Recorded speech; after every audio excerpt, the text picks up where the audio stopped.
If I had to use a word to describe this latest One Piece chapter, it would definitely be tough.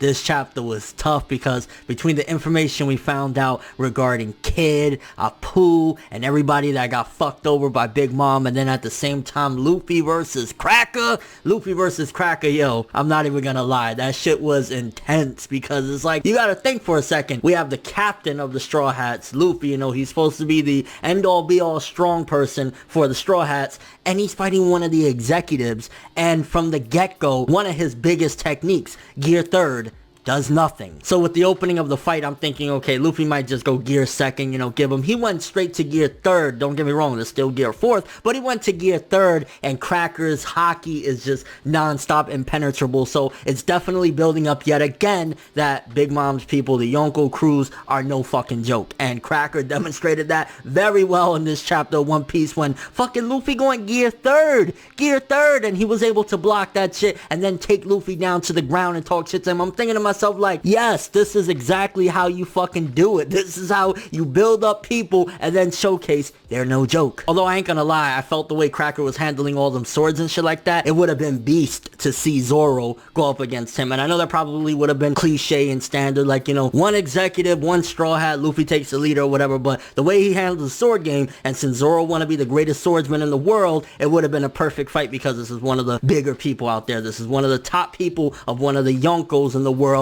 Zoro versus him, I'm just saying I would have loved to see a sword clash. I'm just saying. And I ain't gonna lie, I kind of cringed when I was hearing Brule, I think that's how you say her name, the mirror bitch, one of Big Mom's daughters, when she was talking shit about the worst generation. Like, what is so special about them? All they did was cruise along the first half of the Grand Line. They didn't do shit. I'm thinking to myself, damn, you talking mighty big. You talking shit about some people that been through some shit. I'm just saying you need to watch your mouth, bitch. But one of the shocking revelations in this chapter is that a lot of people actually already came across Big Mom in the 2-year time skip. One of the things is Kid and Apu, and I believe Hawkins as well, all of them went up against Big Mom. And I'm thinking to myself, okay, the next time we saw Kid after the time skip, motherfucker was missing an arm and he was all fucked up and shit like that. What if it was Big Mom's people that did that to him? If that's the case, I'm thinking like, yo, they have again a long road ahead of them if they want to defeat Big Mom's people and they want to get across all this. Because if fucking Kid lost an arm and all of them got fucking demolished and shit like that, how are the Straw Hats able to do it? And this chapter just demonstrated yet again, it almost seems as though it's an impossible battle because this is fucking just the executives alone. Big Mom didn't even have to lift a finger to do anything and they all got fucking shreked. So imagine that. But something that caught me off guard, I did not expect that, was Mad Monk out of all of them was one of the only people that was able to take out one of the executives, but then eventually he fell as well. But like, I did not expect that at all. Out of all the characters, I would have thought maybe Kid or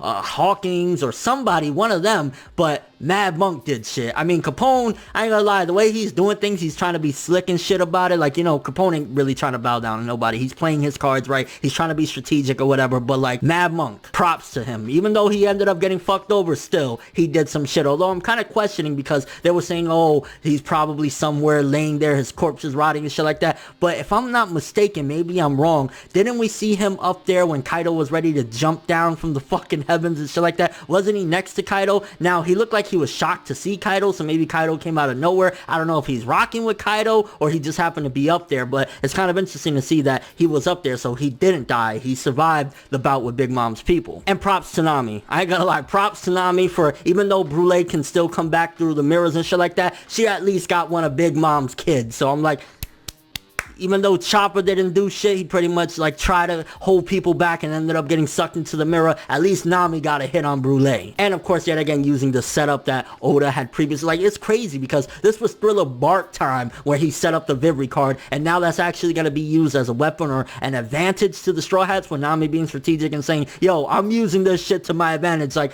perfect fucking foreshadowing from Oda. Even though I'm sure he didn't have all the kinks worked out exactly what was going to happen with the Vivri card, but the fact that it's coming into play now after all these years, good fucking shit. But then that finale, first of all, I was like, oh my gosh, when you see Cracker holding Luffy down, he has Luffy there, like Luffy's face is like this, and he's talking shit. Yo, even if Sanji fucking came back or you found him, all he's gonna say is get your lowly pirate asses out of here. I'm thinking, you done fucked up, bro. That it was at that moment that Cracker knew he fucked up. Now, a lot of people are going to say one thing about the ending of this chapter.